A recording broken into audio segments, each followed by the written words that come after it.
So, welcome to another episode of the Greatness Engineering Hour show. It is always a pleasure to have you with us. And today we're going to South Africa, and you probably gonna, who we're gonna have. You've already had the opportunity to have a very, insightful and inspiring show with my guest today. She is back, and with, some good news. And today we're going to talk empowerment, but empowerment in a way sometimes that we don't really, think it is. We're going to talk about, empowering yourself by letting go. I mean, when we talk about empowerment, we always, think about being strong, being really, fighting. But sometimes, when things happen, you just, being the best way to empower yourself is to just let go. So just to give you a little bit, about a snip about, the my guest today, she obviously going to have the opportunity to tell you more. I'm just going to give you a summary. So my guest is Dr. Khomotso Malete. She is back. She's a woman empowerment advocate. She's a woman resource. She's very, good and expert in women and human resources. And she's also a global influencer and an author. And she is doing some amazing work around the world. Like I said today, we're going to talk about something about empowerment in a different way. And I think it's going to help you to see, what are the options that you have when you want to empower you. And also know that, letting go can be very powerful. So don't go anywhere. Let us know where you're watching from. And don't forget to have your pen and your paper because there's going to be a lot of nuggets shared today. I can assure you, she is amazing and she's going to bring so much wisdom here today. So I don't want you to miss it. I want you to take notes. I want you to be able to leave this show completely inspired and ready to go to the next level of your greatness. So don't go anywhere. Come in, like I said, let us know where you're watching from, and don't hesitate to participate because this show is for you. We are here to bring you the expertise. We have inspiration, and this inspiration and expertise is brought to you by people that are actually creating so much value around the world. And my guest, Dr. Khomotso, today is one of them. So don't go anywhere. We're starting the show.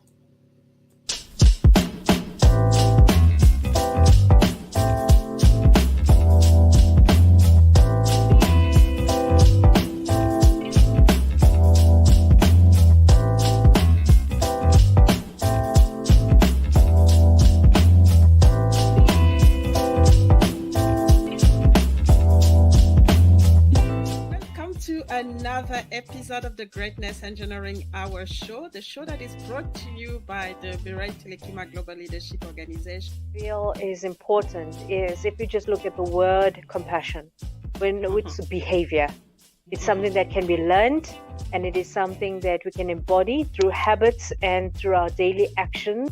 To get this idea that if we interject this wisdom intentionally, I call them needle movers. It's the needle mover that's missing. Don't deprive the world of your greatness. Please. Don't do that anymore. Dare to excel, dare to be sexy, dare to be you, dare to be the best version of yourself. Impact yourself positively, and from there impact others. And you are not alone.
So welcome, Doctor. Welcome to the Greatness Engineering Hour show.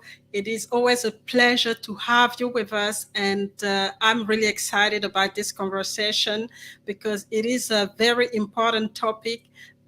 People go through so much, right now, and it's always, there's always a question on how do we stay strong and how do we stay empowered, and what are, the option for us to be able to, empower ourselves and keep going. So what of the question that I have, today is, before we start, obviously, I just want you, you've been on the show, so just want you to introduce yourself. I purposely didn't give much to introduce yourself again, and let us know what's new since you've been here with, on this platform. Okay, thank you very much for having me here. I hope I'm audible enough. Yes, you are. Thank you very much. Hi to everyone there, all over the world. It's always awesome to be here. I'm Dr. Khomotso Malete, former Mashalane. That was my previous surname. I'm now Malete. I'm a human resources specialist. I'm a woman empowerment advocate because I have recognized that there's a power shift in terms of women empowerment. And I think there are many areas where women may fail to recognize the little things that can depower them or disempower them that they may not be aware of. I'm also involved in a lot of projects. I'm an ambassador of various global organizations representing my country and representing Africa, because I'm very happy this is the right time to really make a move as women, because I think the world is responding positively to our quest for women empowerment, to close that gap. Because I think many people all over the world finally realize that it's a huge gap. It hurts all of us. It creates a huge gap economically. So that's my role, which started because I'm a human resources specialist. And as a human resources specialist, you see these gaps when you are at work. Like I said before, work is like a miniature society. It's where people express themselves. The problems that you see are greater in the society, but they are expressed at work. So when you focus on women, because that's my focus, and I think later we'll focus on men as well, because we don't want to leave them behind. So that's my area of specialization. That's my research, because I'm a DBA candidate. I'm a Doctor of Business Administration student at Edinburgh Business School. So I've decided that my research topic will be around women. And I want a topic that will, or a research project that will impact and transform the society as a whole and improve it, and not just be a project just because you want to be a doctor, but something that will really impact future generations. So that is why I serve on various boards, like, okay, you said what happened in the past. It's other appointments, like being on the board of University of Maryland. It's in the USA. It's the board for honorary doctorate. I'm a delegate of Global Business Chamber of Leaders, which is a huge organization that is growing seriously the whole world. If you don't know about it, you need to go and read about it, and many other various organizations. And the reason why I am in those organizations is because I want to represent women. I want the voice of women to be heard, to be represented, and to be understood, or at least just be there and represent, because That's what we want. We have to elevate, our story, that narrative of gender equality, and be on another level. And we can. I think there's no turning back. We just have to move aggressively. I know that it's a gradual thing, but we have to move aggressively with intention and commitment in a cohesive way and collaborative way. Fortunately, there are men who support that. Most of the organizations that I'm serving on are occupied by men. It's men who appoint me. Some men who really embrace the story of empowerment, and I'm grateful for that. There are men who really want to see that transformation and change. But you see, it's important that as women, we have to understand what it is. We have to keep on making sure that how we define empowerment is there is that uniformity. It's one voice. Like there's no discord. Do you understand? We have to make sure that we really understand, because I've noticed that what is empowerment to me may not necessarily be empowerment to another woman. Another And woman. that's really the question I wanted to ask you, is that, what is an empowered woman? Because, we talk a lot about empowerment, and it's been really in every single woman, mouth, but what it is, and I really want to hear your point of view on that. There are so many things about empowerment, but I think it begins with self. There are so many things, about empowerment. It's so broad because it has so many layers. As long as we understand that there are many levels of empowerment.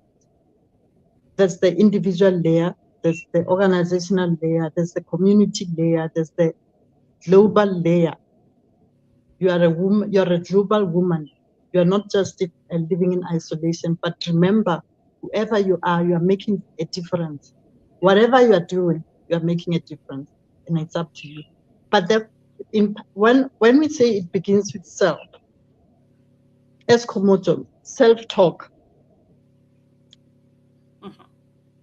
Self-talk, what I say to myself. I mean, anybody can come to me and say, oh, you are powerful. But what do you believe? Do you believe that you are powerful? Do you believe that you are empowered? Do you believe that you can empower others? So as a woman, as far as I'm concerned, I'm just going to mention a few. It's not everything about empowerment. Remember, there's an empowerment cycle. You cannot be an empowered person. It's a process. It's always an ongoing, as long as you are alive, because life evolves. There are changes. Seasons change. This is the 21st century. What was empowerment in the past 20 years may not necessarily be empowerment today. But as a person, it's important to have your own role models. I spoke about negative self-talk. I spoke about, I think the other thing is having role models, good role models. There's physical strength that we take for granted. And then there is what we call positive mindset. If you have a negative mindset, remember, it's gonna disempower you. Those are disempowering thoughts, because that's you. We're talking about you. It's you. And then there's reframing negativity. Whatever situation you're facing, no matter how negative it is, reframe it. Somehow give it some sort of interpretation or a different perspective. And there is a creative visualization. At times, just pretend as if you are watching a movie in your head. There's a movie going on, and visualize certain things which are good. That can be powerful as well. There is rechanneling energy. At times you can feel angry or disappointed or something that can force you to do something, but learn how to rechannel that energy into something powerful, even if it's a negative thing. turn it into a powerful, positive thing, because we do have that ability.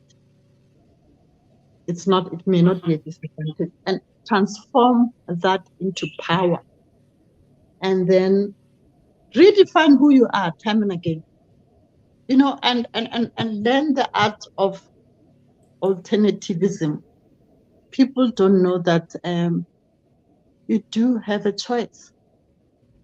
You have a choice to make certain alternatives, and it's up to you, because you are living for you. The thing really also, being empowered as a woman, I've realized that it's not only about self, but also you have to recognize the fact that there were some societal norms and beliefs that were imposed and are still imposed on girls, young girls, women, as beliefs. It's as if to be programmed, that we expect you to be maybe nicer or kinder, but sometimes this world does not necessarily need nice, kind, or I think we need more than that. You can still be nice and beautiful and all that, but be impactful also. And keep on being human. Being human is important. I mean, it's being empowered, because there's no point in just focusing on you as a person, and forgetting that you're a human being, and I am, because you are.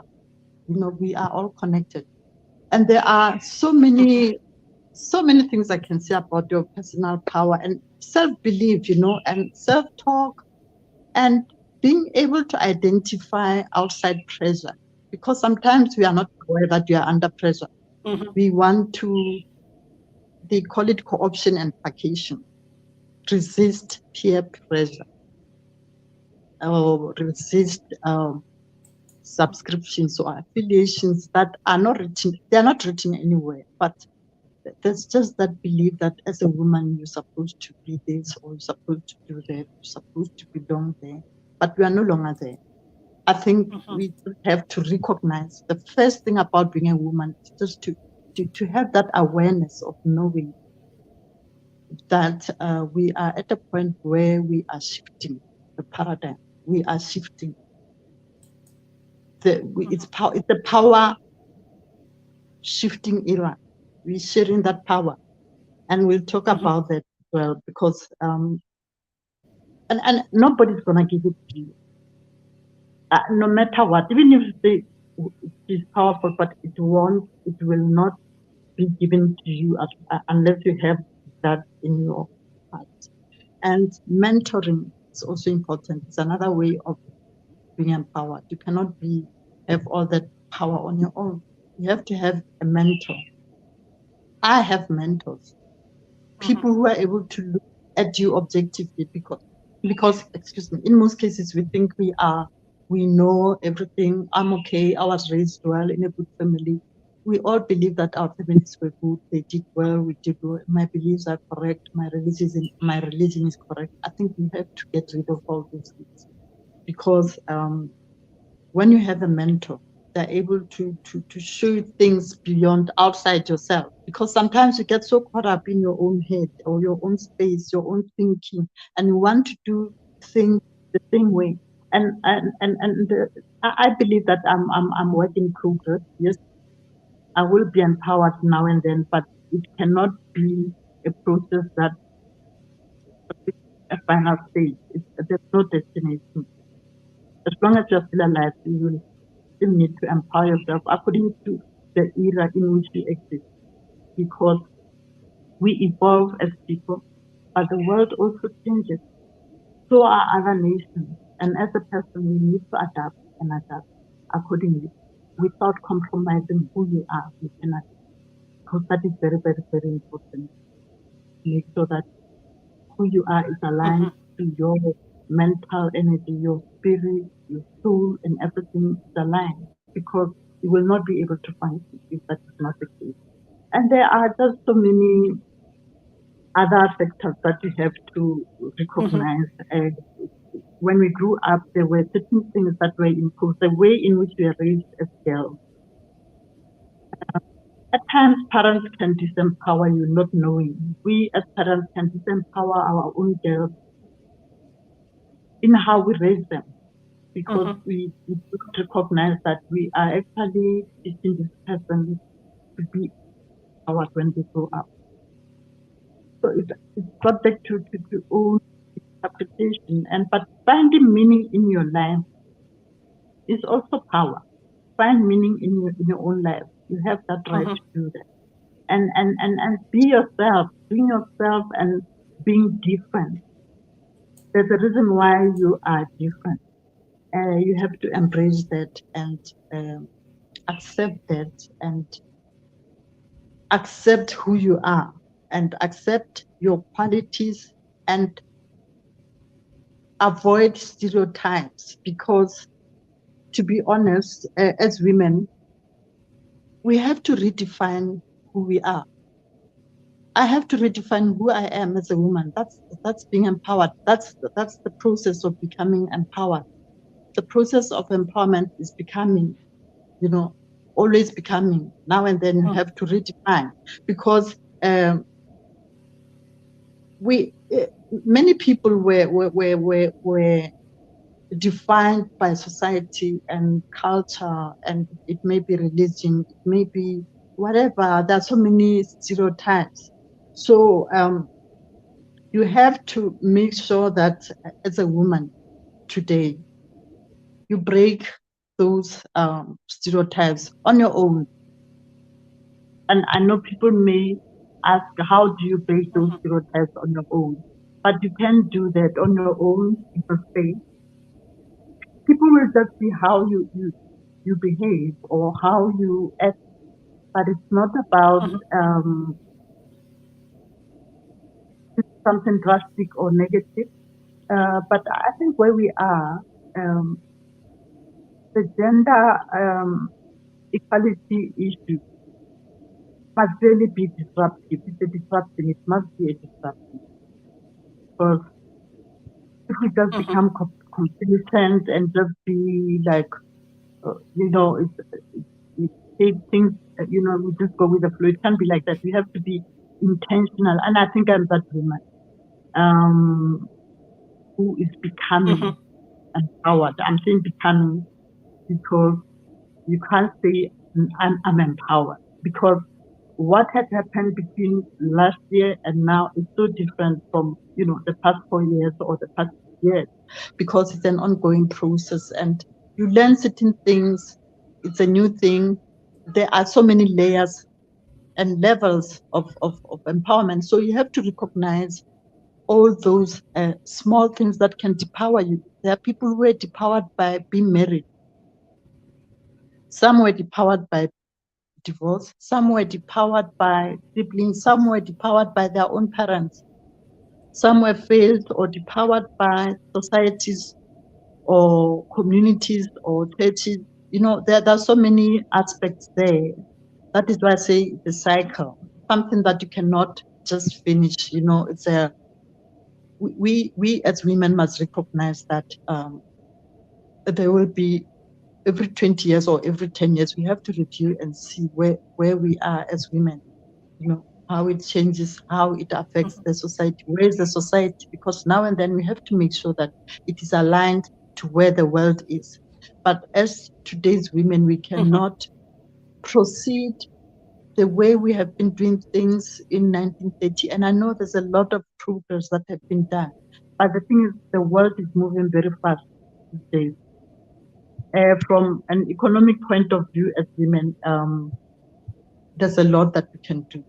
But the fact that you recognize those stereotypes, the gender behaviors that resulted in conservative upbringing, we have to recognize those things and on your own be able to sort of change them on your own, change those beliefs, because they tend into negative self-talk.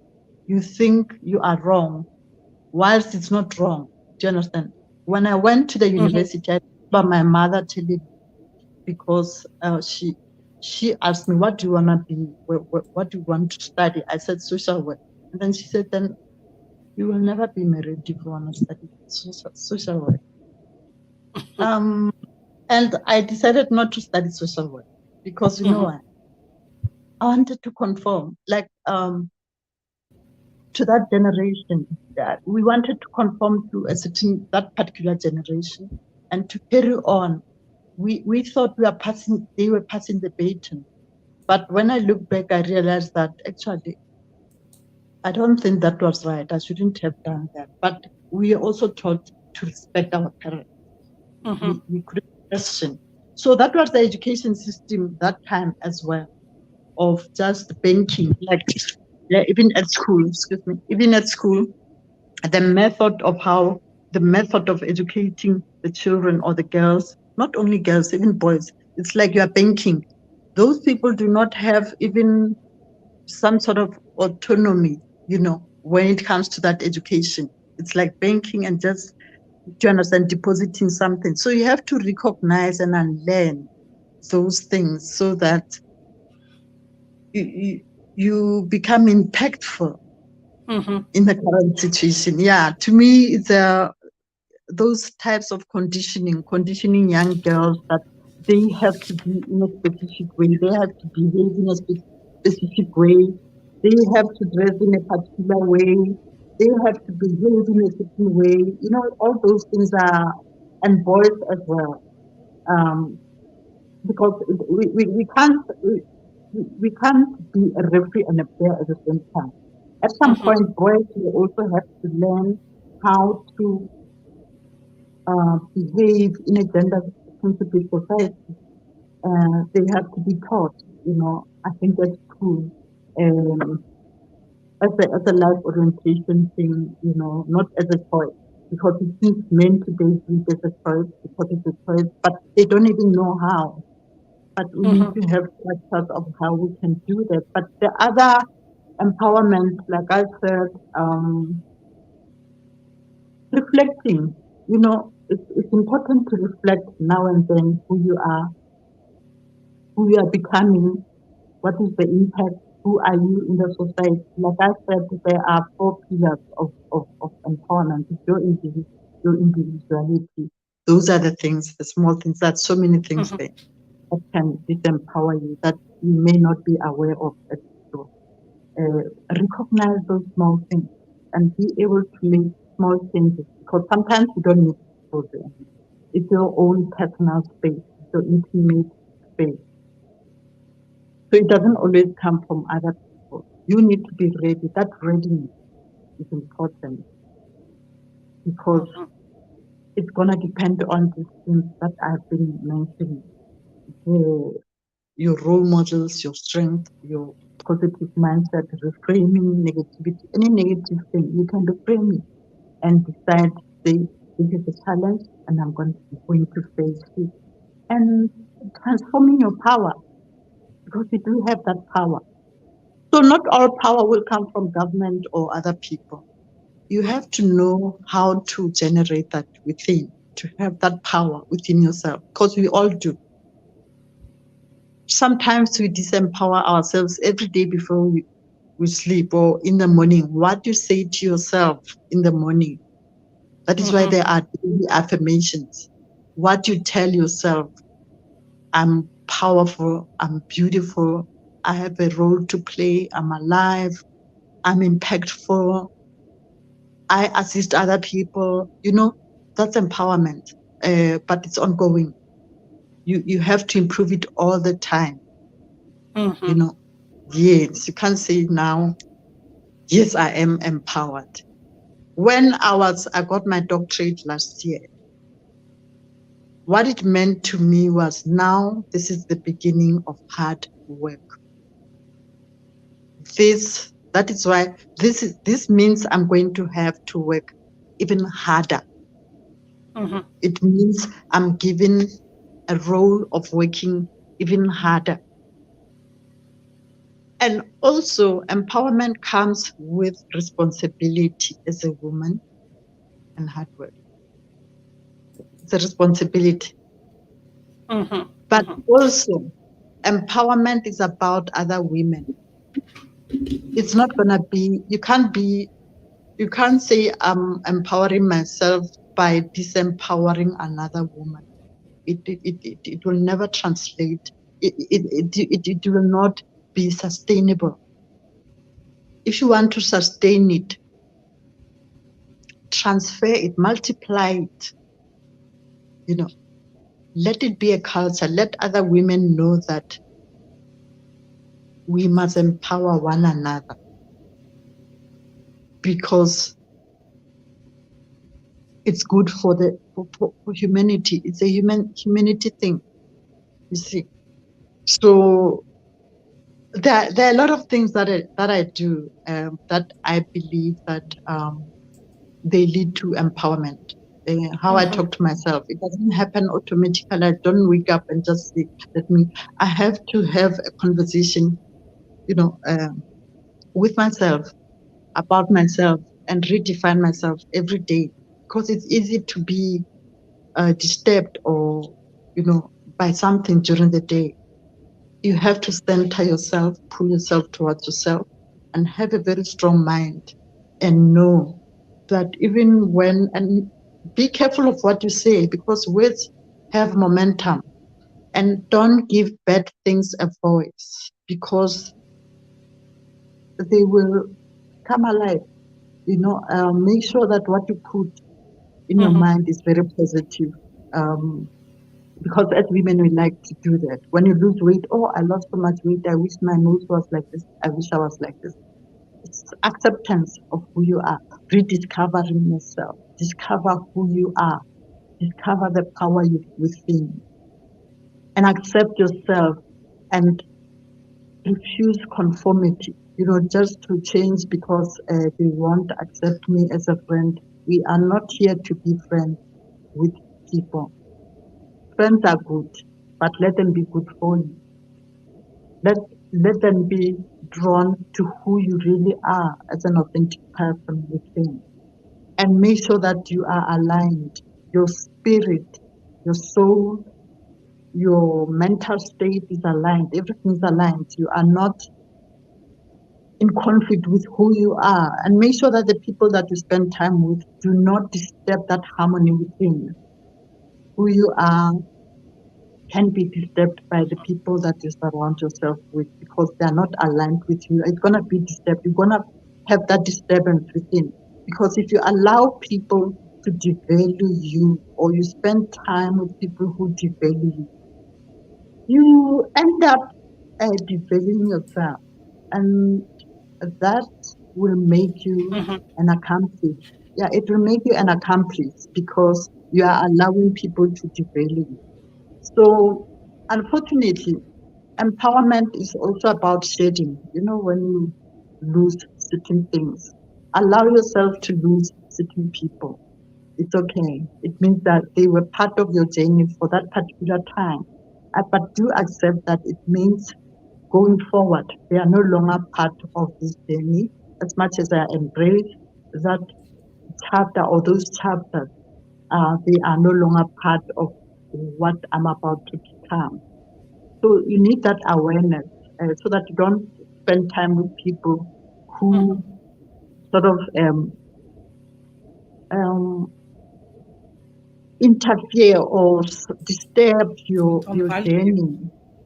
Yeah. So spend time with people who are aligned to your vision, so that there's no disturbance, there's congruence, there's coherence, there's harmony, and have coaches and mentors who will do that. I think as women, we also don't realize that we need coaches. You need that push, someone who will push you, someone will be accountable to, who will ask you, but you told me that you'll do this. This is what you need to do. And if you do not understand, you have to write down, have that culture, or that habit of writing, writing things and writing down and understanding yourself. I've realized that it's a lot of work to deal with yourself, than what is happening out there, because that's what is gonna happen outside. The things that are happening outside externally are an extension or an expression of what we have internalized and processed internally as people. So whether we have a troubled world or what, it's not about the world. It's about how we process things and as individuals, and never underestimate the difference that you can make wherever you are, no matter how small it is. We are making a difference. So I believe that I'm constantly empowering myself. Lately, I've learned that I can't say I'm empowered. No, there's just so much out there. The world is changing, the economy is changing, there's recession all over the world, all those things. It means you have to now look at yourself in a different way, how you spend. It's money issues, it's the economy. You have to understand your role there, because you can't simply want to be empowered and not, be in that position of understanding, what is happening out there. I think I'm answering your question well. I hope Yes, so. I think there's a lot. I mean, there's a lot to unpack, and that's why I was just letting you, go deeper, because it is important. It is important for who is listening, especially women, to understand, what this empowerment is all about. And what I understand that it's from you, it's a dynamic thing, because sometimes we look at it as a static state where you say, I'm empowered, that's it. No, it is, like you said, a cycle, and it is dynamic. Each time we have to review where we are, we have to redefine ourselves, and we have to reposition ourselves, and really listen to what we have inside and where we want to be, instead of the other way around, which is to listen to what everybody is saying and trying to conform to what the environment that we are in. Yes, there's collaboration to be to have, but it's you, like you said at the beginning, it starts with self, and that's from self we go out. So very powerful. We gotta have a short break, and we gotta come back, and I really want to understand how the fact that we're getting into this cycle empowerment, but at the same time we can let go. So just to really understand that. So don't go anywhere. My guest today is Dr. Khomotwa Malete, and as you can see, she's already gone very deep into what empowerment is, and I know that a lot of you have had a different had a different understanding of what it was, and I'm happy to see that she is just dropping all those insight and helping us to really understand, especially us women, to really understand what empowerment is all about. So don't go anywhere. We will be back in few minutes.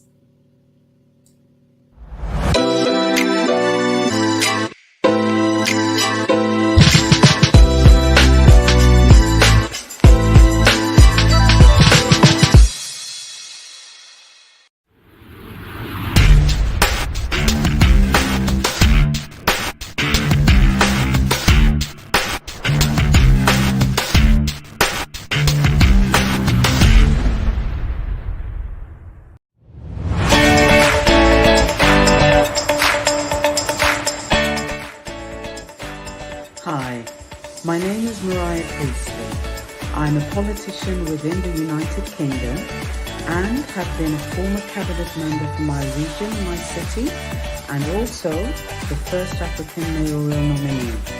Now I support Khomotso because she's a woman who cares.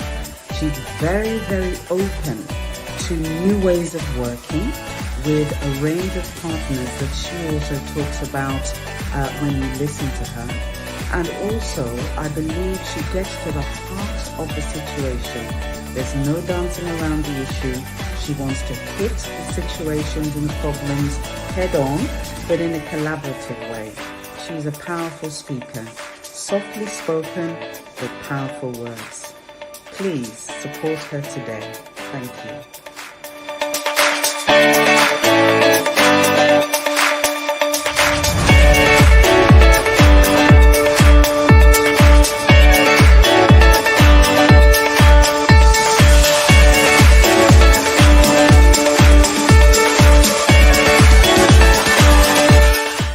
had the honor of working with and being a part of Khomotso today, I must say I've always been left in awe of how much impact one woman can make who is deeply committed to the development of other women. Her ability to build meaningful relationships and to really provoke change in every single person she connects with has left her being one of the most highly respected women that I've ever had the honor of meeting. She's a powerful speaker who leaves people feeling energized, inspired, challenged to really pursue the lives that they know that they truly deserve and to overcome the challenges that life throws their way. Her group back event was no exception. It was one for the books. We laughed and we danced and we cried and we supported each other into owning our stories, our pain, and our milestones. Thank you, Khomotso, for loving, teaching, empowering, and inspiring us. Your work is invaluable in helping us succeed in both our professional and our personal lives. We love you.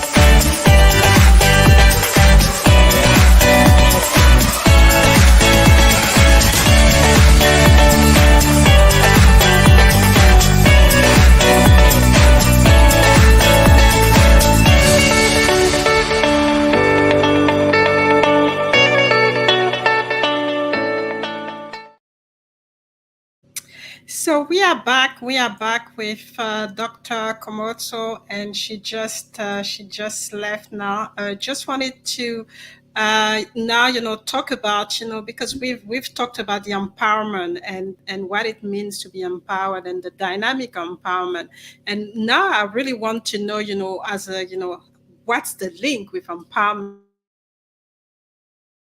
and letting go so much, and sometimes just we letting go for us means giving up, but I don't have the feeling that empowerment is about giving up, and that's why I really want the view of Dr. Khomotso to let us know what is let it go has to do with empowerment. So she's back, and I'm going to ask you the question since you're back, Dr. Khomotso, is when you talk about letting go and being empowered by letting go, what do you mean? Because for me, when my own understanding is that if I let go, I'm kind of giving up, and it's actually for me the opposite of empowerment. Can you elaborate on that?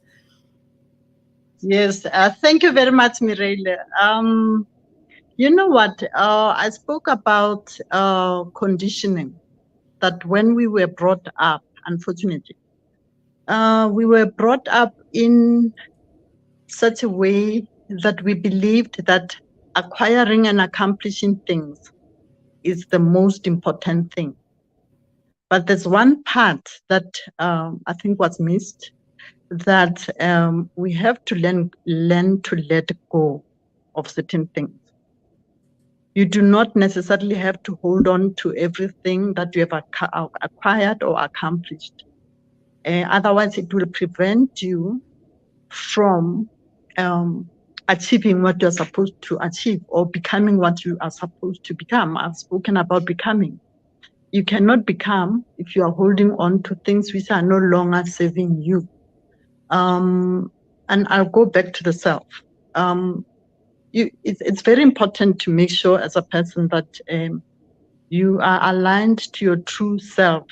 If you show up as yourself and you know that I'm doing this to honor me, my highest self. When you read Seat of the Soul, they speak about your highest self. You have to honor your highest self, whatever you do.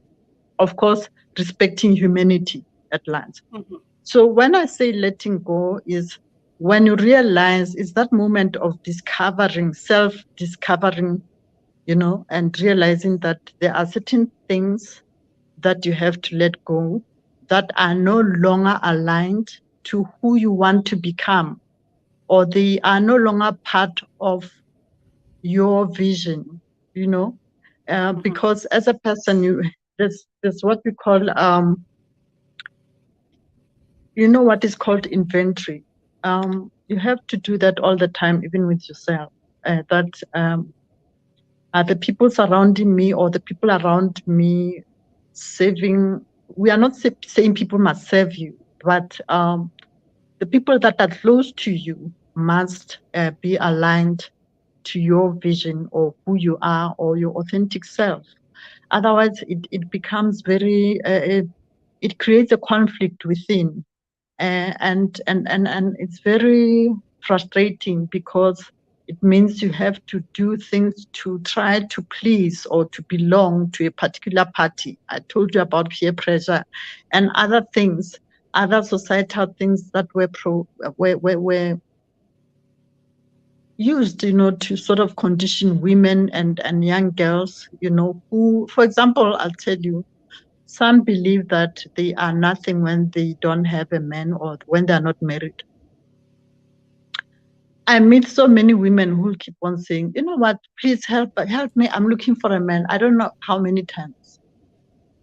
But, well, I have male friends, but I don't hear them being frustrated like women and saying, I want, please help me. I want a woman. Like desperately. Do you understand? They have life goals and, of course, relationship goals as well. But life goals. I think as women, we need to have those life goals. But that is the problem. That is one problem with women, that when you don't find yourself having that, because there's that, conditioning and programming of believing that there's a man that has to sort of affirm you or validate or I don't know, something, and then you will feel complete. And it's I think it is at the heart of certain problems that women experience, because when that doesn't happen, there is that a depowering state of mind, and you start to have those, the negative self-talk and all that. But letting go is when you realize that, for example, not everybody will be married. Not everybody. It's just examples. Not some will be married, but they won't stay married. Some will be single. Some will be, like if you embrace diversity and inclusion and understand that each person has their own journey. So letting go of things, it may be cars, it may be expensive cars and maybe you used to have very expensive cars and very expensive things, and you want to hold on to those things, or you can't let go, or you can't let go of a certain person because there's a certain lifestyle that he provides. Then do you understand that you're a prisoner? Because you're not letting go. Let go of people who no longer serve, who no longer belong to you. Like, you're going to be disturbed. You're going to feel entangled because it's not about these people being wrong, but it's about you making a choice for yourself. And it's eliminating, people who will disturb that energy within you and who you are, who you truly are. You have to be true to yourself. For example, I don't want to judge a woman who decides to divorce or who got divorced for whatever reason, because that's another way of letting go. It's an example of letting go, because it means different things, I think, to different people. It means, to the other woman, it may be because the situation is no longer aligned to who she is, because a person evolves with time. Every person changes, and at one point a person may realize that, you know what, I have evolved. This is no longer, I embrace what has happened in the past, what I had, but it is no longer part of where I'm going, and it is not going to enrich me. You have to let go of things that will not help you flourish mentally, physically and spiritually, let go of those things and don't hold on to things. Like, if you want something really badly and you don't get it, whether it's a job, whether it's an opportunity or something, learn to let go very quickly and understand that, no, it was not In fact, if you can immediately replace that letting go with let it be, with peace, and just be content, let it be, and be at peace, be content. Don't fight for things, because some of the things are not meant for you going forward. And you will know. We know these things, we just don't want to acknowledge. We want to deny that we know, because God has given us, we have something that is almost like your navigator, it sort of, or that, when you drive a car without the seatbelt, that sound, it will keep on nagging you. And then you will know that there's something that is wrong here, or this does not belong to me. Don't force things, let go, because you are allowing things that belong to you to enter your life. So you must learn to let go. There's power in that. And don't, you see, here's the thing. Indecision is such an energy sapping emotion. If you, let's say we're talking about a woman in a marriage that is dysfunctional, and those 10 years were 10 years of indecision, it's such an energy sapping emotion. You have to decide, be decisive, and let go with peace. I think the most important thing is how you let go. Let go with peace, with joy, and embrace. No, just accept that, okay, that one was not meant for me. What is meant for me will come my way. So there's power in that. As much as you appreciate having things, but you must also appreciate not having them and losing them, and lose with grace, gracefully, with a good heart and a beautiful spirit, and embrace them. Don't hate, don't swear, don't do that, because that will manifest into the life that we want to build. So accept with grace and positively, really appreciate and accept that, okay, this one was not meant for me. So that you do not harbor bad feelings, or create bad feelings within you. Do it with grace and happily, and accept it.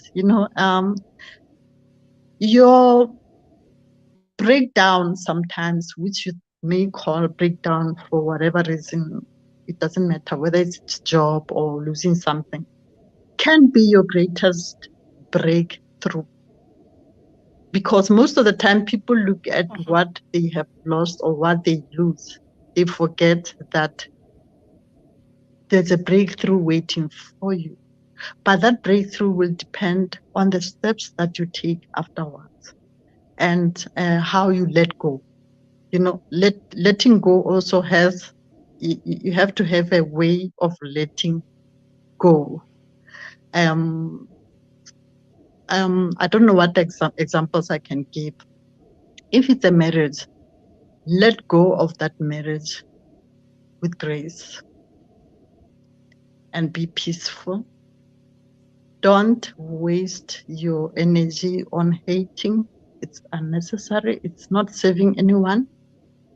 Just focus on yourself, self-development, and your journey going forward, because it means you have been given an opportunity to live 2 lives. Let's say it's a divorce.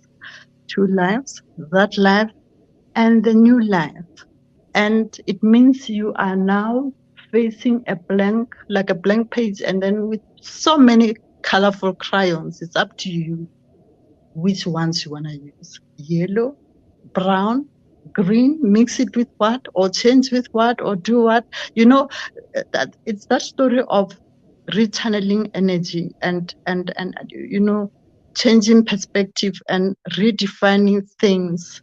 And don't let society define for you whatever it is that you're struggling to let go of. You are the person, you are the CEO. You have to decide. Avoid the noise. Be aware of who is in your space. Because remember, Your space has three very important aspects. There are three important aspects here. It's that inner circle, your intimate space. That's your kids, that's your sisters and all that. And then there are, let's say, the other spaces for friends and the people that you trust. And then there will be other people. So the other reason why people struggle to let go is because they lack sympathy. People like you repeat with your words. I said words have power. You keep on saying, do you know what happened to me?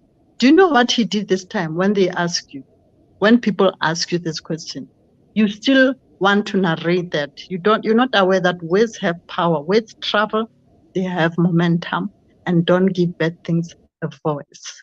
You are the one that room, that story or create that. And you have the power to change that conversation. Let me give you an example. Like, let's say I know someone who divorced, and this is how she will put it. If I were that person, to the people, I'm giving you an example, that you won't say, people will come with pity party. You are the one that must stop the pity party. There's no pity party. It has to stop with you. You don't need any pity party. So this is what you're saying. This is what has happened. And to people who matter, because there will be people who don't matter. And you are the one that has the power to stop. Because letting go also, it's also about the society. We constantly think about what will people say, what will the society say about that. So you have to understand the construct of these things and how you can change it and how it begins with you again. Because how you tell your story, like, you know what, I've lost, and then this is what happened. Maybe for example, I got when let's say it's a woman who divorced. I got divorced, and people keep on coming to her. So shame. How do you feel today? You see that when you have the power, you're gonna depower yourself or empower yourself. This is how I can empower myself. I'm giving you an example. I was saying to the people that this is how I'll announce it, that I'm no longer in this. My status has changed, and ask no questions, hear no lies. Just celebrate my victory and freedom and peace. But the thing is, what you're saying, we don't realize that it's going to multiply into people talking, and then it changes pattern. It changes when Mireille tells Sophia and the other one, then that story changes and it hurts even more. So it begins with you. Letting go begins with you. You make peace with that internally, whether it's a job, whether it's expensive cars that you used to have and you no longer have those expensive cars. Embrace the new life and let go and appreciate the fact that, you know what, I used to live that life and it was good, but maybe God wants other people to taste it too. Have a way of interpreting that, because if you give it a negative, a label, how you label these things, that's how they're gonna stay within you. And it means every time when you see that car that you used to have, whether it's a Bentley or it's a husband or whatever, you're gonna want people to hate that person, and you'll be like, do you know what he did this time? But you can't. Mireille, I once traveled with a woman overseas, and then I think we went to, was it Turkey? I don't remember, for 2 weeks. I thought it was a holiday, yes. And we were sleeping in one room. But guess what? All the time the subject was the ex-husband. All the time this woman was saying, and you know what else he did? These people have divorced 15 years ago. So you have to let go of those things. That is why I say being decisive. There's nothing that is so frustrating like not deciding, being in a situation which is uncertain, because it will drain you. And when it drains you, it is the center, especially if it's a relationship-related issue, it will affect all areas of your life because it is the center. So if you do not remove it, it's toxic within you. It's like you are intertwined with something, or you are entangled in a situation which is no longer part of you. You will feel it. You will feel in your heart, in your mind, in your soul and your spirit that this is no longer part of me. And it doesn't mean the other person is wrong or right, but it's just that the disconnection can happen in life. I'm giving an example. If it's a relationship, that disconnect can happen in life, or people grow, people evolve, people outgrow each other, or people rediscover themselves, and they discover who they are, they discover what they like. People don't have to hate each other, because people forget that what you say about this person, remember, you're still gonna live with that person. If he's even if you don't have kids, I mean, you are related anyway somehow, So you can't afford to be having enemies, because most enemies are created by the fact that we are unable to let go. And the how part is very important, because the how will create that manifestation. You want great things and greatness to manifest in your life. It's not because you're stupid.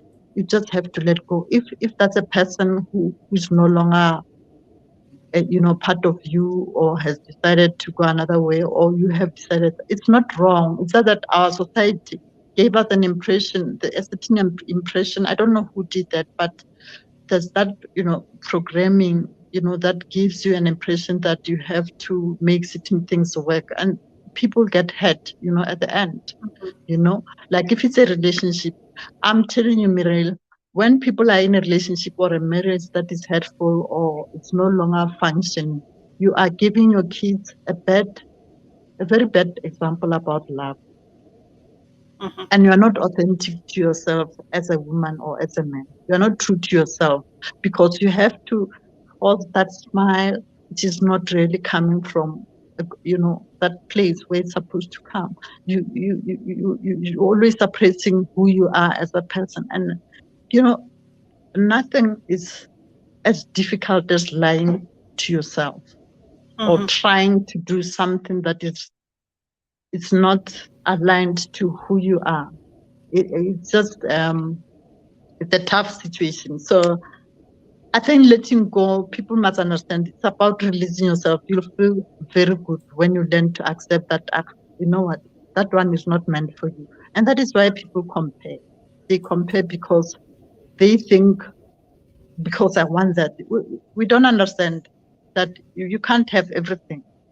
But if you are grateful for what you have, and you know that, but this is aligned to who I am, and that person is gone, and that one is gone, and it's fine. I'm fine with them. I'm happy.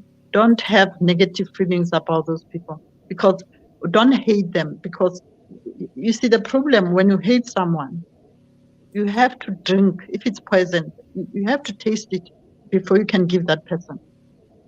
You have to have that part of hatred in you. And whatever it is that you want to give that person, it's like food, cooking food. You have to taste it before you can serve the people, isn't it? Whether you feel jealousy, whether you feel love, whether you feel whatever it is, you also have to have that part, a portion of that. So things like jealousy, hatred are things that are caused by people not letting go. Learn to let go. In fact, immediately when it's time to let go, just say, let it be. Say, you let go and let it be. We are not saying don't internalize and process and grieve over things there are so many levels and things that we have to let go. Sometimes it's people, it's painful, and accept the process that you will go through the pain, and you will process it nicely. Give yourself time, and, grieve if you must, give yourself, cry if you must, break the glasses, whatever it is that you want to do. Yes, go through that. But you have to reach that point, that you must make that decision and understand. It's not like make the decision just like that. Things are different. The situations are different here. But just make sure that whatever it is, you remain with peace. You don't hate anybody. You don't wanna, have negative feelings towards people, because let me tell you, it has to stay in you before you can give it to the other person. Just make sure that you are just a free soul that has no grudges, no hatred, no drama, nothing. But let go. Just let go. If they say you didn't get that job, your job, your company is closed, let go and accept that it will take time, it will be painful. Go through the process, allow it to happen, feel the pain, cry if you must, talk to people that you trust, talk about it, let it out. Because if you don't let it out, you're gonna experience pain. You see, but talk to people who will support you, not people who will go and make it worse and talk about it. Maybe that's another thing why people don't want to. So it's a process that we have to master as people, that we are not in this world together and gain and get and get and get and buy and gain, get millions and all that. In that process, as we live, we must embrace both things, getting and letting go. You're gonna get and let go. If you don't let go of certain things, you will not be able to receive other bigger things. You may not be able to realize the greatness within you because you refuse to let go, because maybe God wanted you to let go because he knew that you were not going to flourish in that situation. And many women can relate, I know for sure, that some of them remain in relationships which are which will not help them flourish. You have to be an extension of another person, or be, I don't know, part of something, and which is quite wrong, because it seems we were programmed to be that way, but it's not supposed to be like that. That is why I said, as women, it seems we do not understand that we have a choice, and there's power of alternativism. You have an alternative, and it's your choice. Nobody will come to you and say, make this choice. Let go of things that no longer serve you on your table. Now and then you must do that. People, whether it's friends, or you realize that this is no longer, or it seems it's not part of this, because we like to be emotional as people, to carry all these burdens. Isn't it that we are we are, I said this is a power shifting era. So you can't do that if you still want to carry people, carry your neighbors, carry whoever, carry so and so. You can't. Really, you have to let go of certain things. Let go of what you believed. Your beliefs, your mother's beliefs, because we are still carrying our mother's beliefs. My grandmother's beliefs are great. And it doesn't mean, cultures, certain cultures, for example, we have to let it go. You just let go of things that you realize, you know what, this is no longer relevant, this is no longer applicable. I will no longer, otherwise we will not be able to as women, we want to be empowered, but you won't be empowered if you are now carrying a lot of things that are meaningless to you. We are not saying those things are not important, they are, but not to you. Not currently. At the present moment, it means those things are not meant to you. If it's a marriage that has failed, it means that you have arrived. Do you understand? People always say, but you come very far, you come a long way. Oh, but what if we have arrived? Maybe we're not supposed to go further. So I think we need to change perspective and how we label these things, particularly when we come from certain cultures, that had expectations as far as women are concerned, because I can't really be talking about the World Economic Forum or, a sustainable development goals and, United Nations developmental goals, and thinking about these other things which you are trying and forcing. I saw this video that was so powerful on TikTok. This girl was saying, I was married and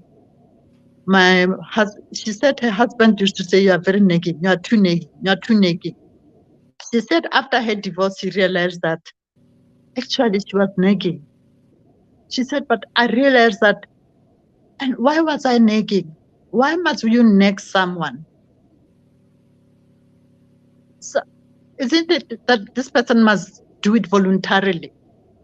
The minute you start to nag and say, why are you not with me? Why are you not going to this place with me?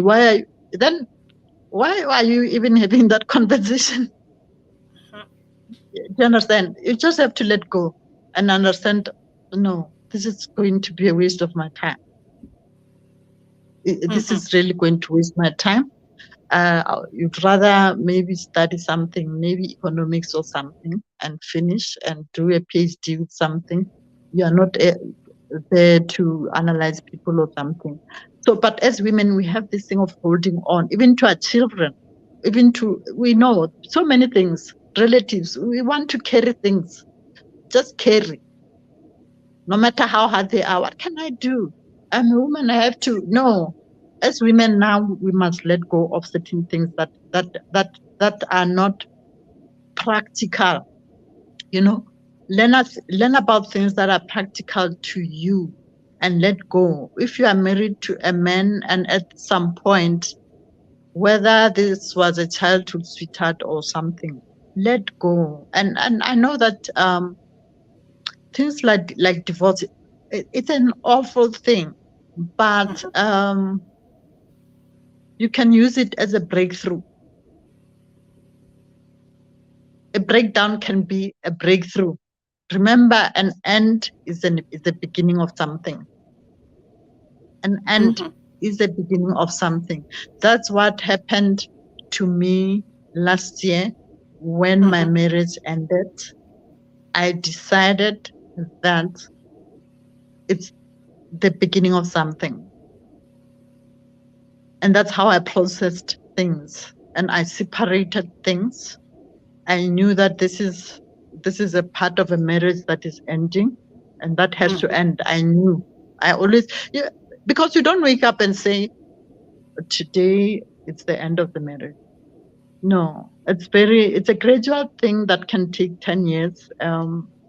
You may not even be aware that this disintegration, you don't just wake up and do that.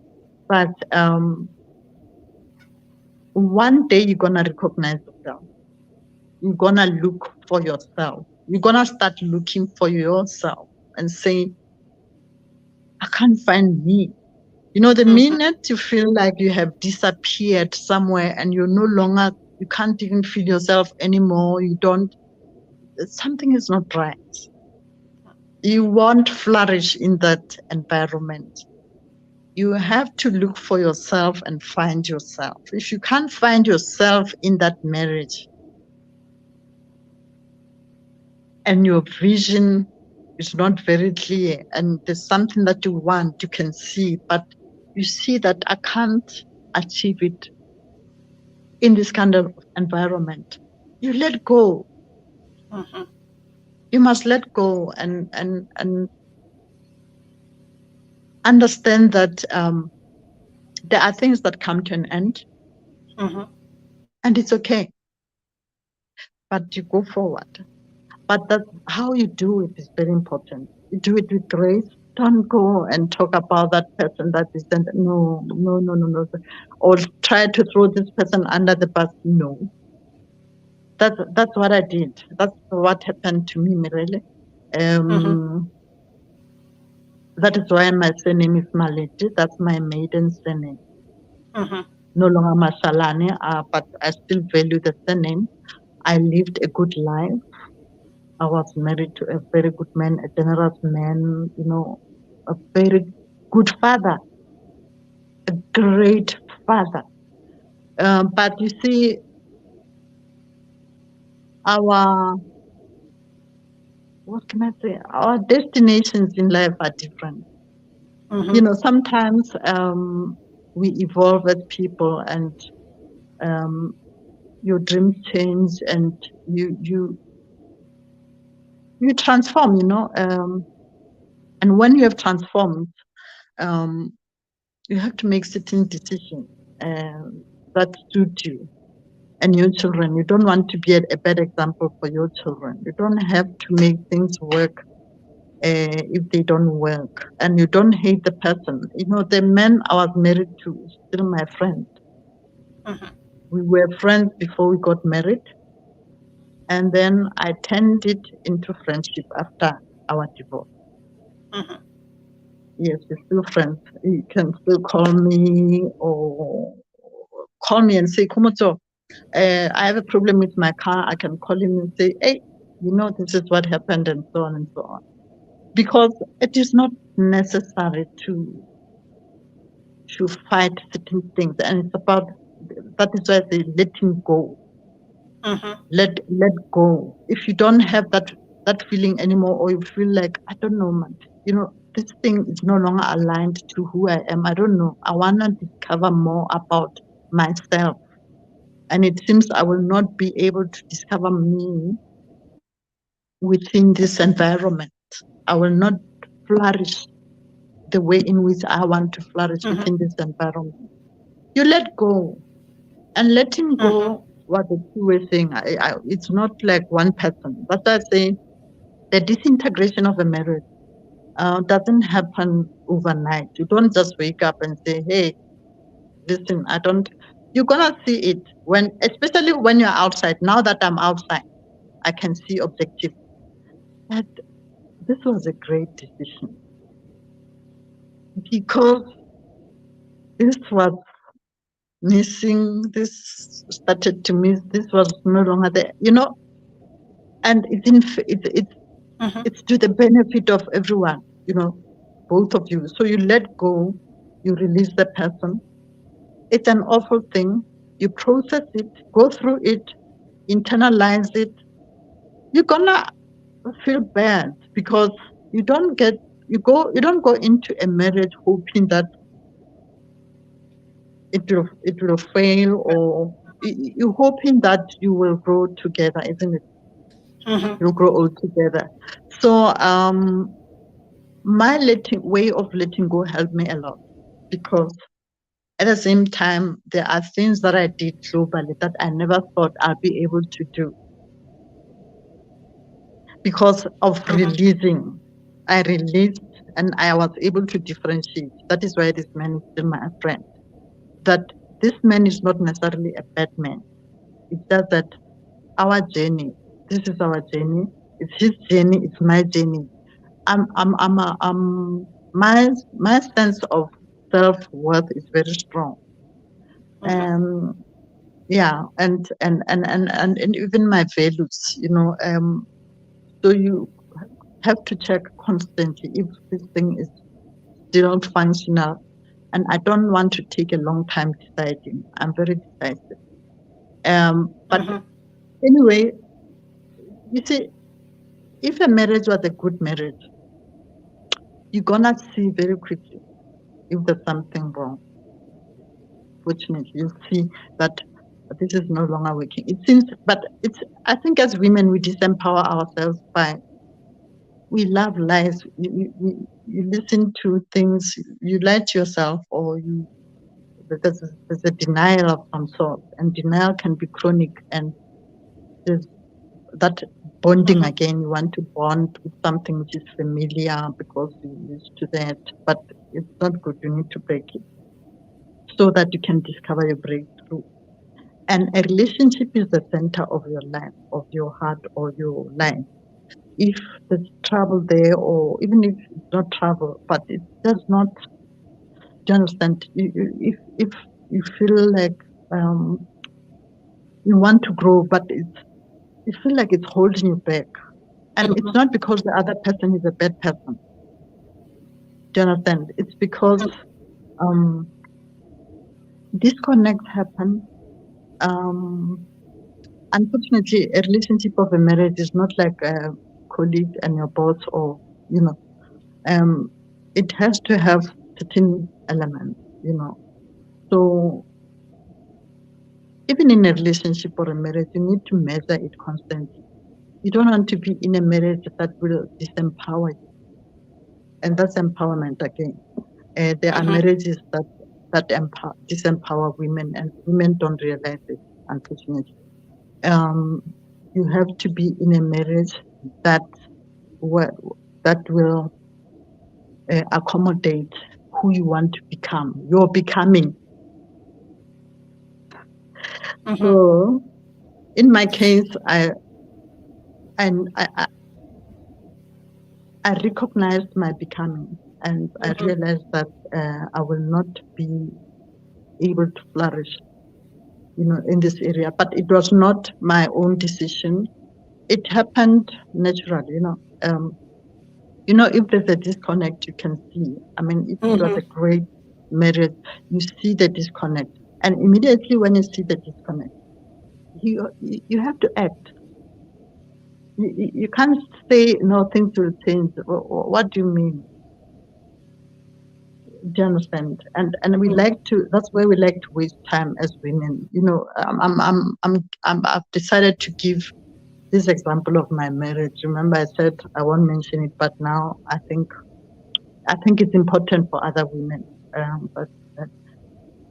And I feel free, really. I feel free. I feel like I can see it. sometimes, yes, I feel free. I feel light, and I was not aware that I was carrying something.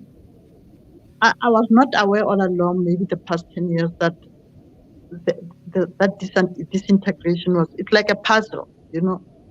I was not aware that it was just pieces of a puzzle, and you don't understand. But this is what happened. And I'm not saying I'm perfect. It takes two people to build a marriage or make it work. And I really, really, really respect women who are doing their best to make it work, and they're still there. But really happy for them. It's a beautiful, beautiful thing. But you have to be honest with yourself. As a person, is this making me happy? Is this person happy? It's because it's not only about you, it's also about this person, So you have to love people enough to let them go, let them be who they want to be, and just let go, let it be, and do it harmoniously. I mean, I'll be writing a short book about this, but and I told my ex-husband that I'll be writing this. He said, I can help you as well. That's the kind of relationship I've built. So that is why I say how you let go is very important, because remember, this is the legacy of your children. I have 3 children, 2 girls and 1 boy, you see. So if you create conflict and animosity, remember, it's a legacy for your children. You putting them in a very difficult situation of choosing. You know what I told them? That your dad will always be your dad, and you must love him. It doesn't matter what he's gonna choose, whether he becomes this or he was this or what. It's none of your business. Your role is to respect him and love him, because nobody will be your father. And he will be my friend, and he'll be my friend that I traveled with the whole world. I'll still consult him. I mean, even with this book, I told him, look, I want to write a book about our marriage, that we have ended our marriage, but this will be my perspective. I'm gonna start with the angle of getting married when I was young, because that's what happened. When I got married, when I met my ex-husband, I was 18 years old. Wow. At the university. I didn't even know myself. I didn't even know what love is.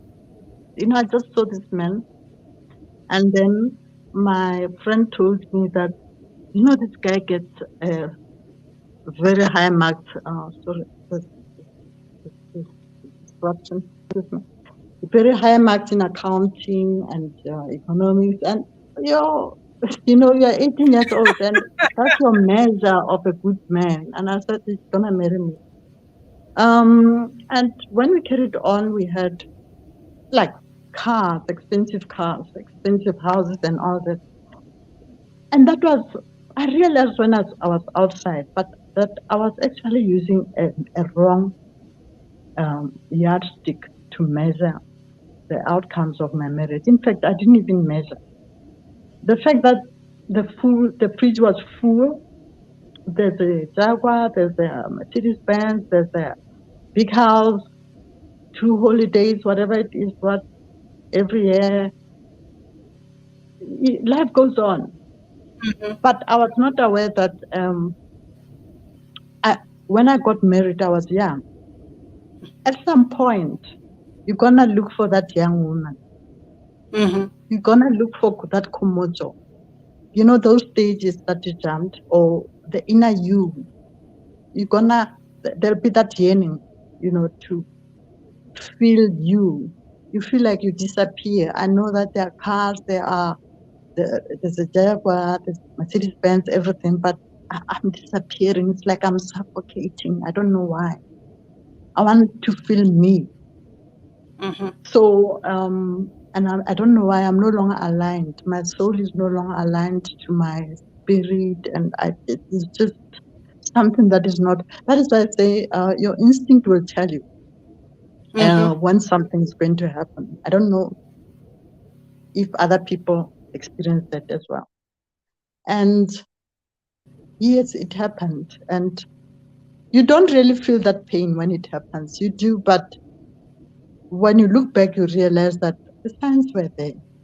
Honestly, the signs were there. I just didn't want to see them. Especially women. And do you remember Dr. Bindu? Yes, that's correct. He wrote that book called My Lover, My Narcissist. I'm not saying my ex-husband was a narcissist. No, he was not. He's a good man, by the way. It's just that when I read that book, there's something that really caught my attention when she said trauma bonding. People bond with troubles, unnecessary things, pain, frustration, boredom, loneliness. You become complacent and comfortable. And then you reach a stage of not letting go. You don't want to let go of those things because you fear uncertainty. Mm-hmm. But you have to look at it this way. What you are facing is a new life that has opportunities. It's up to you.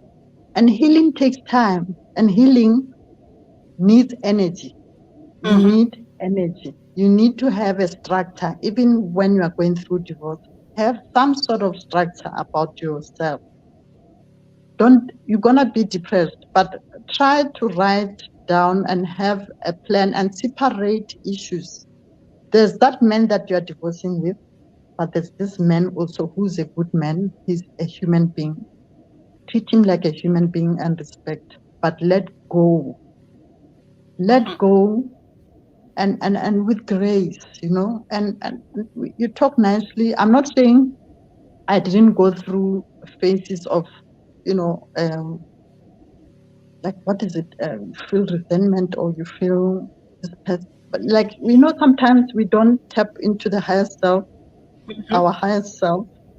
We use our own flesh to try to reason things and, but you have to be fair and honest with yourself that this path is not the path I want in my future. So I think honoring yourself is the most important thing as a woman. It doesn't matter what people say. Please don't start a party or a pity party or try to tell. Mirele, when I said there's a certain lady who said, by the way, I'm divorced and Please ask no questions here, no lies. That's Dr. Khomotso Malete. That's me.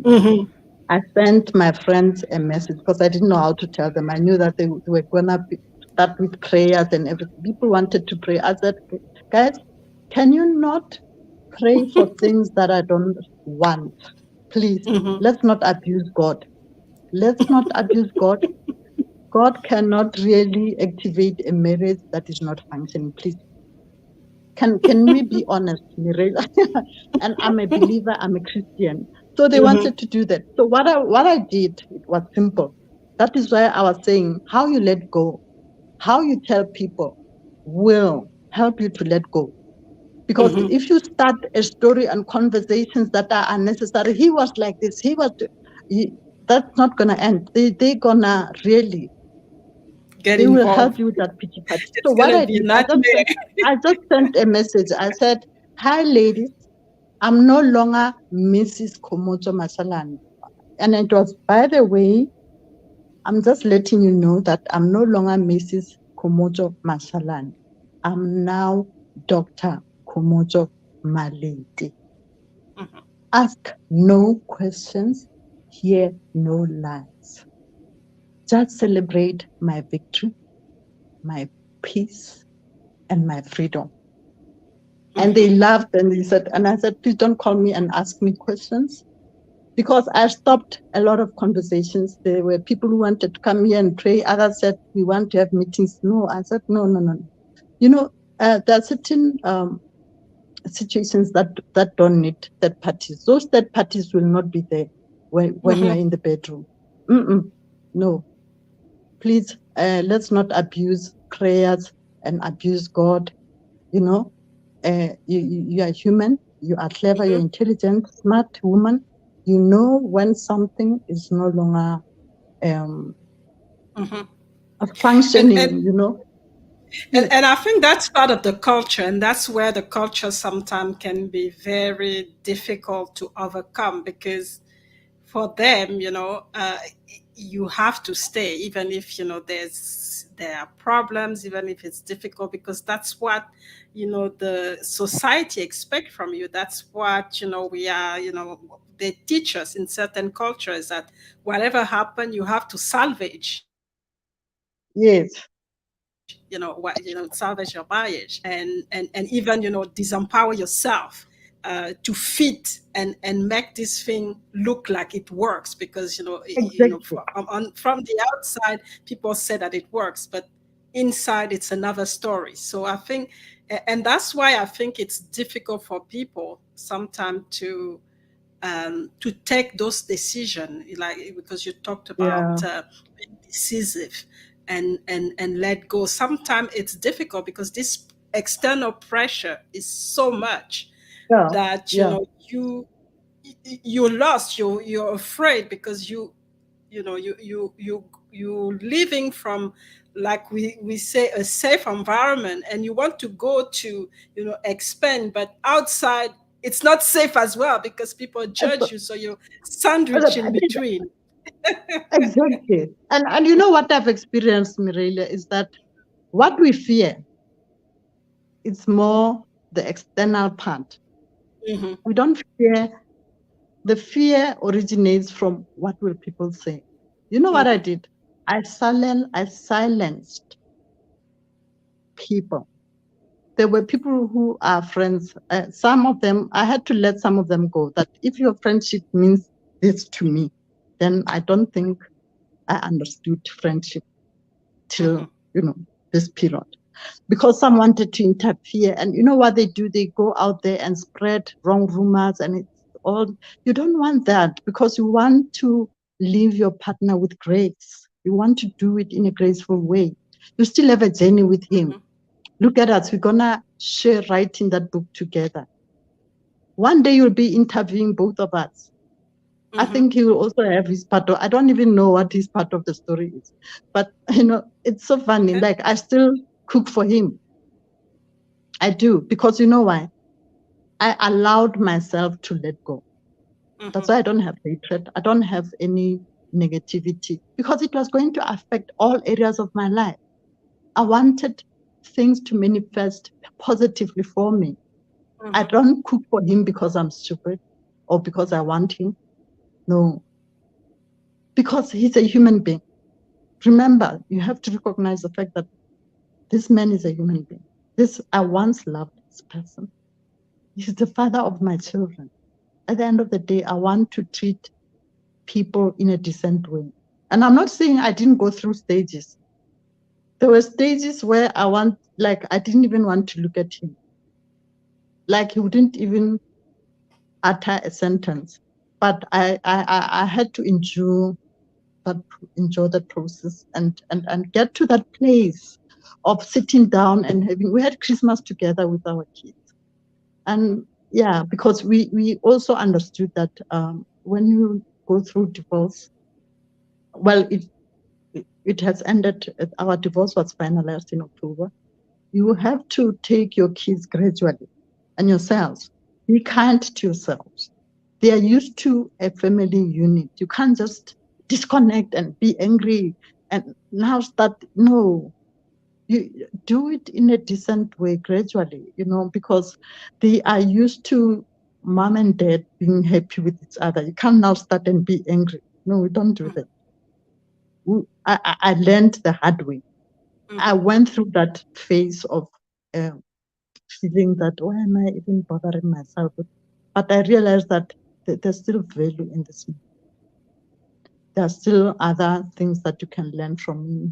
It's important and all that. It's just that the thing about marriage is that there are many elements there that needs to be present in that, container, So and I think you have to set the way you want to be engaged, and the way to set it to show the example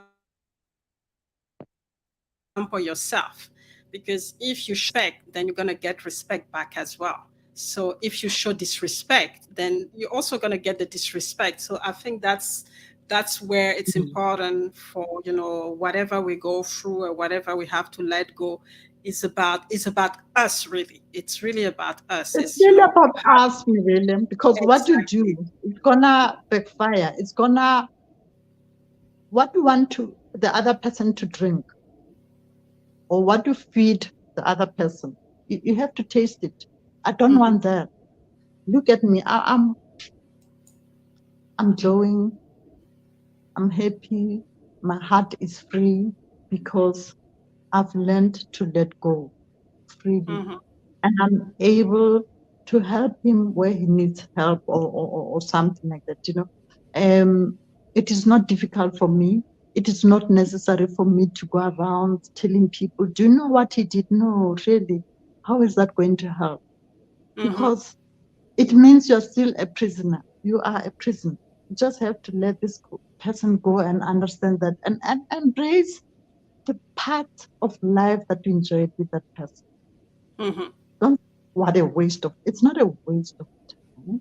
34 years of beautiful years of traveling and beautiful kids, a beautiful son, beautiful daughters. Love that part because you don't want to hate it.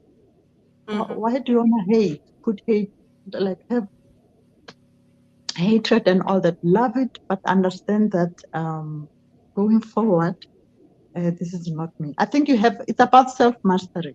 When you master yourself, you will know. You know when you know. You know when you know that what you know. That this is not going to be practical. Fantastic. And it's good that we've been able to talk about it because I didn't know if that was something that because I thought that, given the subject, it was something that would actually be very powerful to share, but I didn't have to choose. It came naturally. So I'm very, very happy that, you've been able to express that. I know that we spoke about it before, and I don't know, for some reason I thought, oh, this is big. But I've realized that we don't share these stories as women, and we mislead young women. They get into a marriage because marriage has been, the way in which it's advertised, it's glorified.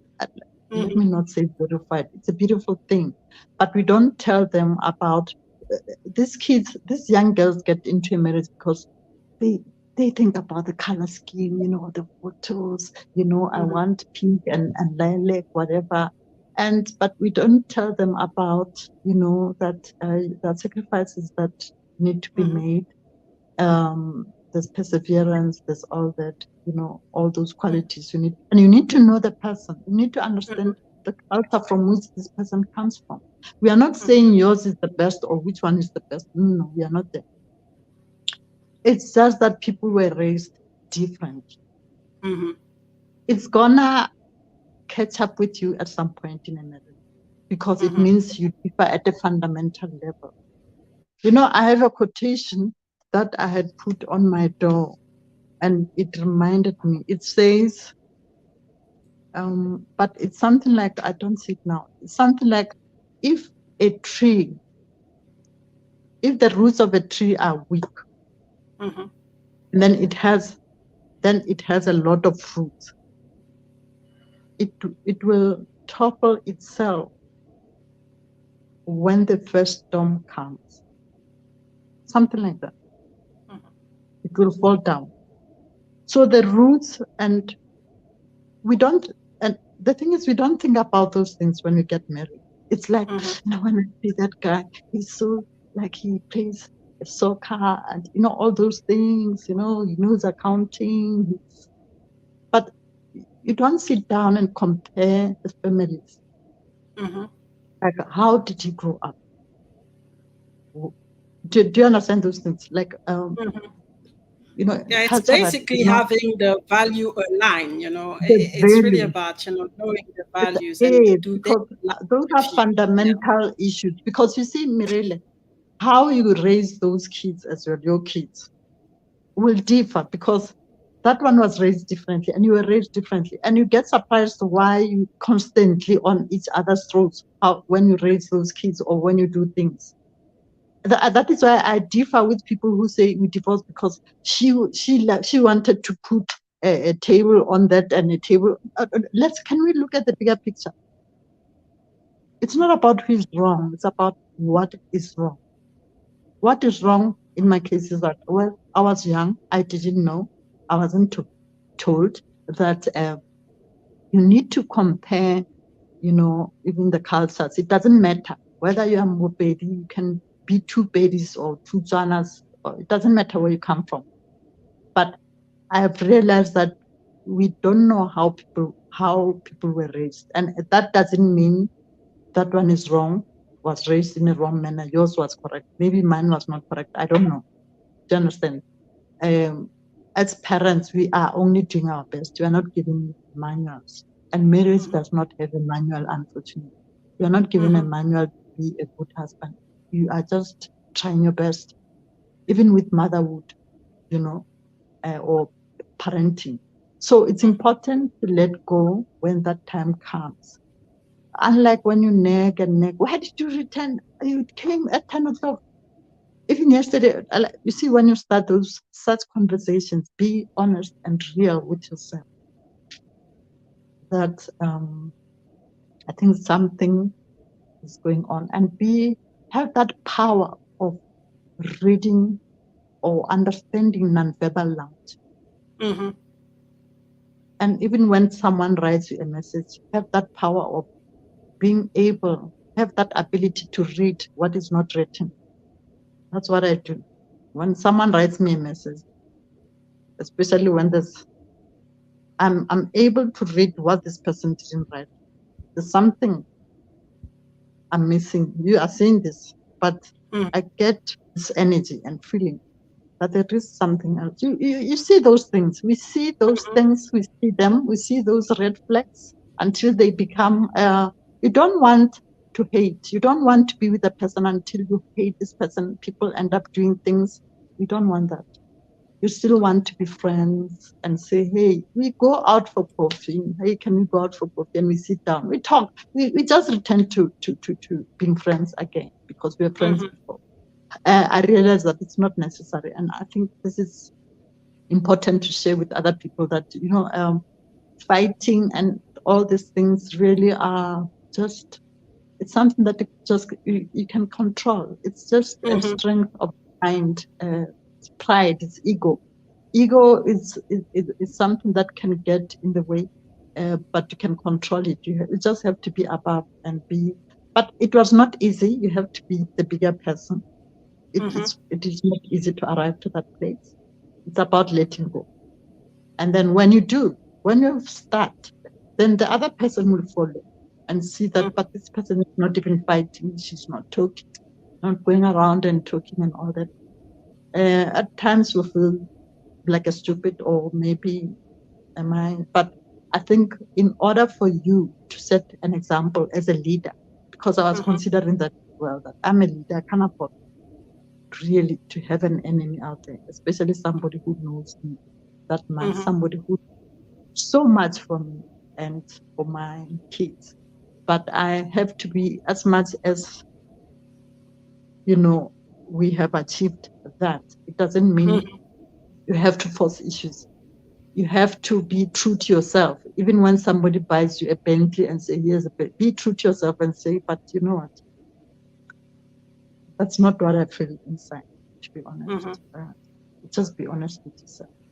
You're not supposed to be in a marriage and be questioning or second guessing and not being unsure, or no. If you are in that situation, then I don't know. I don't know. Maybe I'm different, but I don't think it's right, because it means you are teaching your kids wrong things, and we get surprised when they grow up and they do things differently. It's because they've seen that. When you read Oprah Winfrey's What Happened to You, then you will understand. You'll want to go back and be young and be a mother and start all over again, because you'll understand the impact of this thing.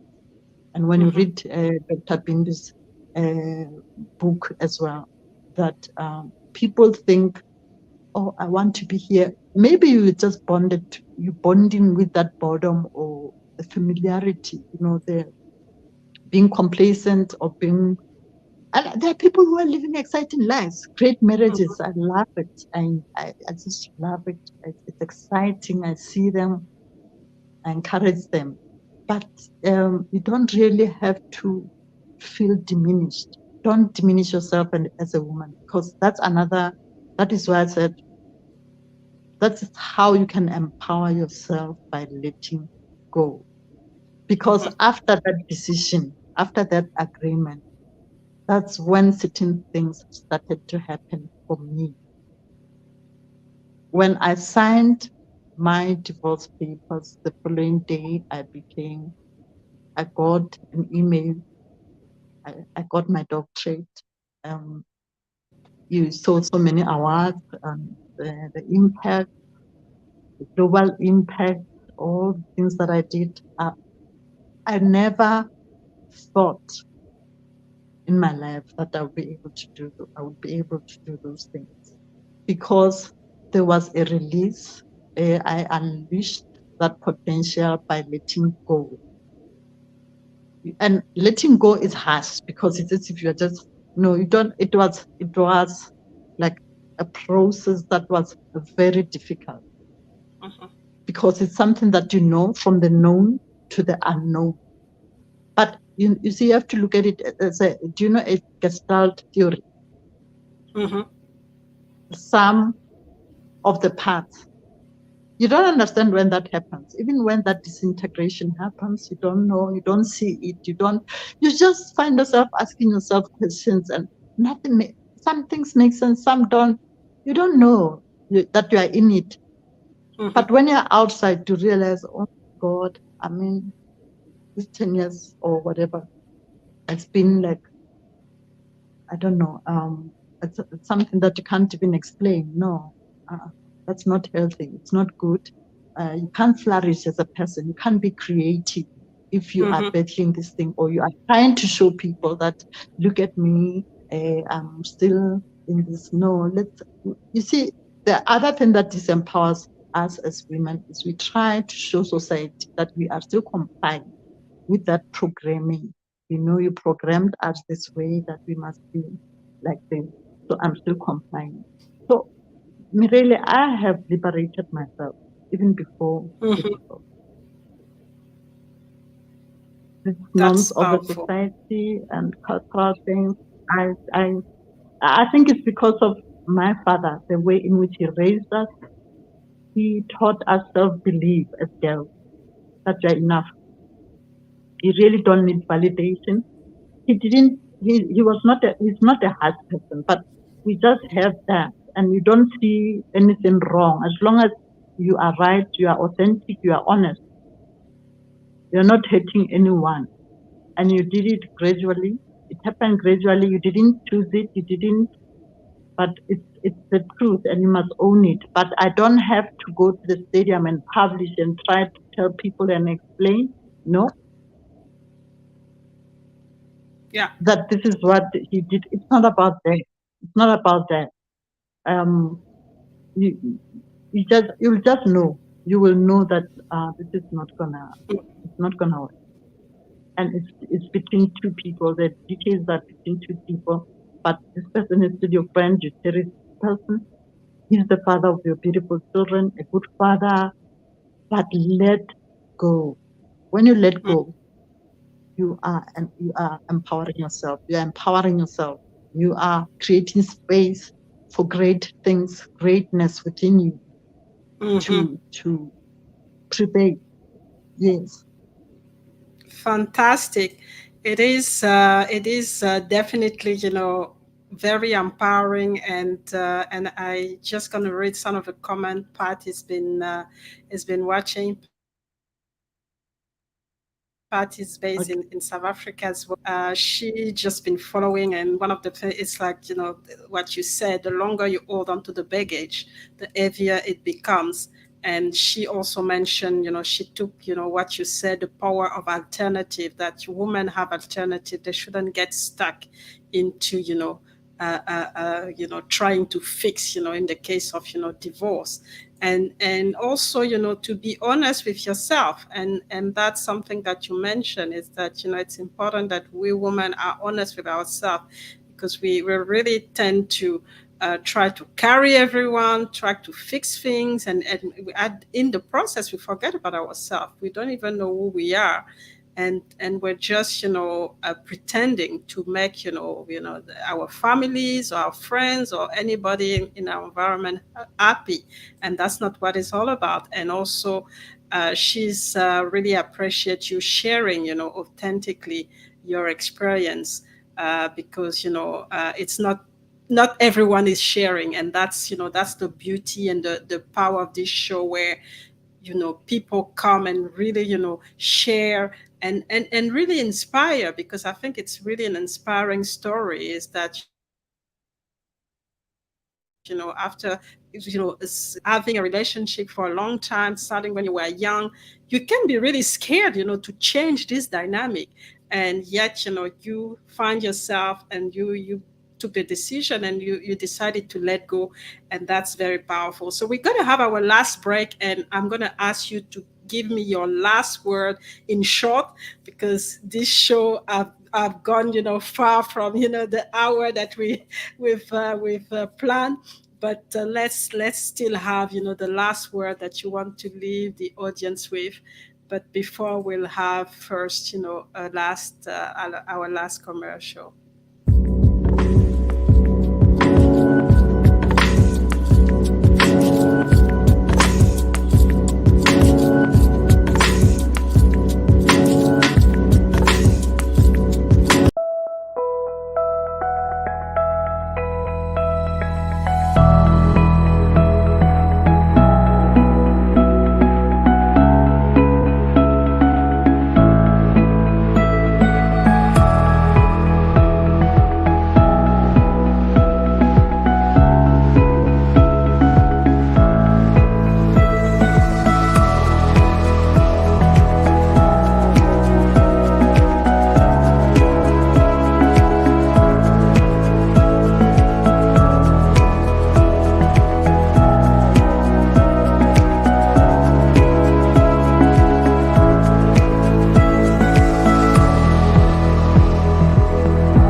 So, what is the message that you want to leave us with? We've been blessed today to have to listen to you, to really go through the empowerment, what's empowerment mean, and also giving us based on your own experience that make us understand the value and the freedom of being able to let go of a situation or of something when we feel like we don't feel, we feel stuck in a way, and that's really the message that I get from today. So what is this one sentence or whatever you want us to remember from all of this? Yes, thank you very much, Miril. When you let go, understand that you're letting go. If you are married, if it's a marriage and you're divorced, as far as I'm concerned, don't wish the worst for the other person. Pray for them and wish them success and everything. But let go of everything, whether it's material or monies, whatever it is. Don't be scared to start from scratch. That's letting go. Sometimes you will lose everything, or maybe something, or a lot, or half, or whatever. It's part of letting go.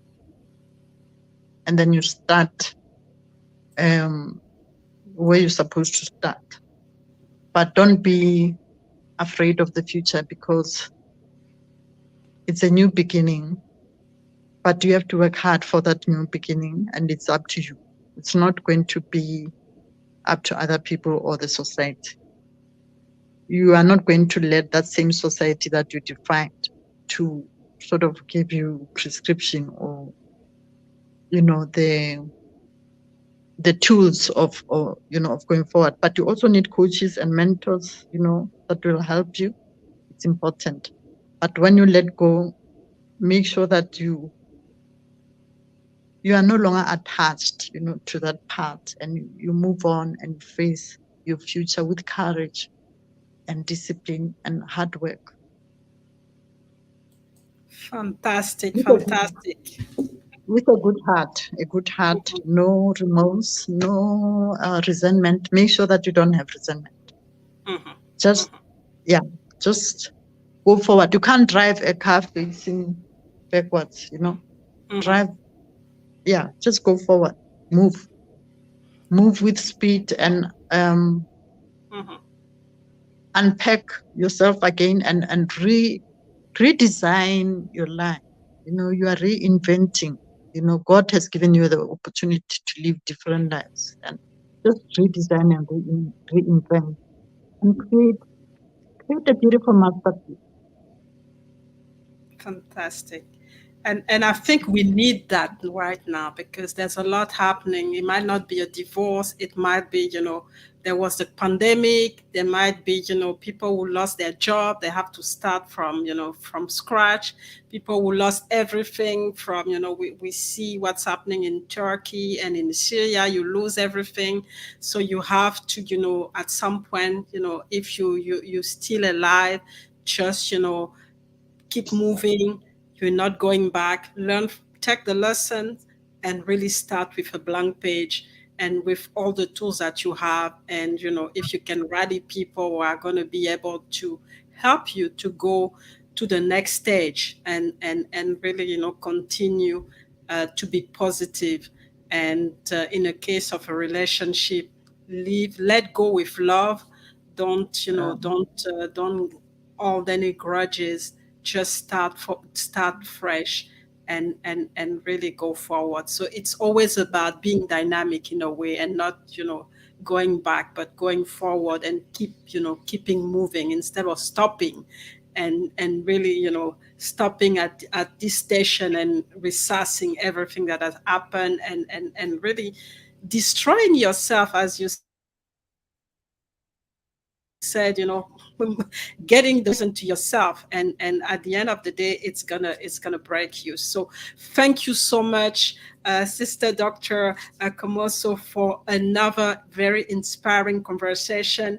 I didn't want to stop. We went definitely overboard, but it was so inspiring, and I know that the audience I've loved the show. I see that Pat stayed the 2 hours. Thank you, Pat, for being with us over the 2 hours.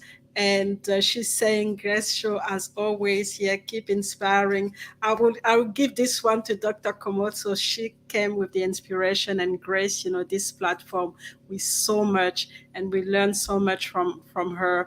And I actually feel really empowered for this stage of my life. We go listening to what you said today, and really taking all the lesson from your own experience to really apply it in my own environment. So really, really good. So before we leave, how do people connect with you? Because I think whoever is going to watch this show might be willing to connect.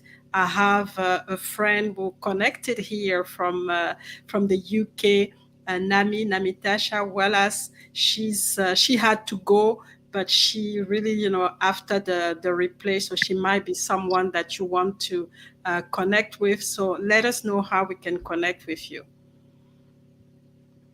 Okay, Mirele. My email address is rewoman. It's R for Rose, E for elephant, M for Mary, O for orange, woman as in woman, WOMANTHEFUTURE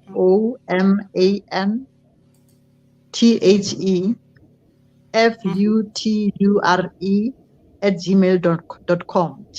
Rewoman the future @gmail.com. So I'm going to put it here for people who want to connect. It's going to be a good opportunity to just connect directly with Dr. Khomotso. She is now, I think she's going to do even more. She's done so much for women, but she's getting renewed. So we're going to get so much from her and really, get connected. And again, I thank you for your time. Thank you for, giving us an extra hour to really, go through this topic of, empowering ourselves by letting go. It has been a pleasure.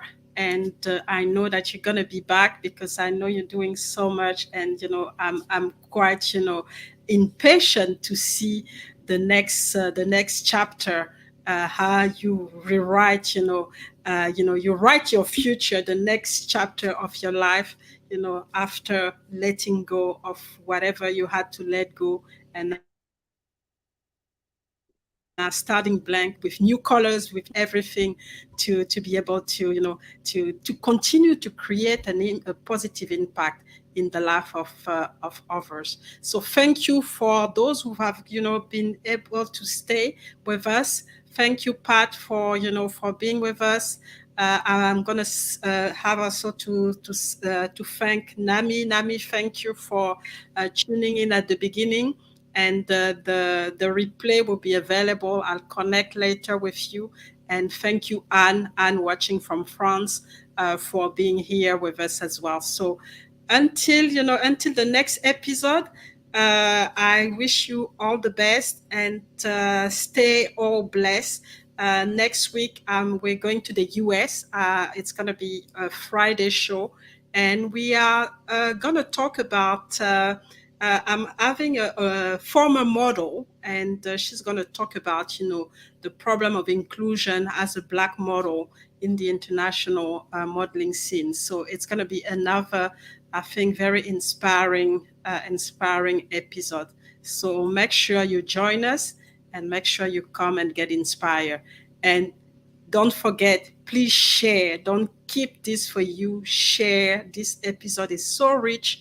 I really want you to share with other women, but also with men, because they need to understand the process that we go through as we empower ourselves, and we need their help as well to be able to, to fully have them as as a supporter, and for them as well to really understand how we function and how we can work together. So don't go anywhere, and the place is here next week, same time, and please join us. Thank you again, Sister Dr. Khomotso, for being with us today. Thank you very much. Thank you. It was a pleasure, really. Thanks for having me. You're welcome. Thank you. Bye-bye. Bye-bye. Bye-bye.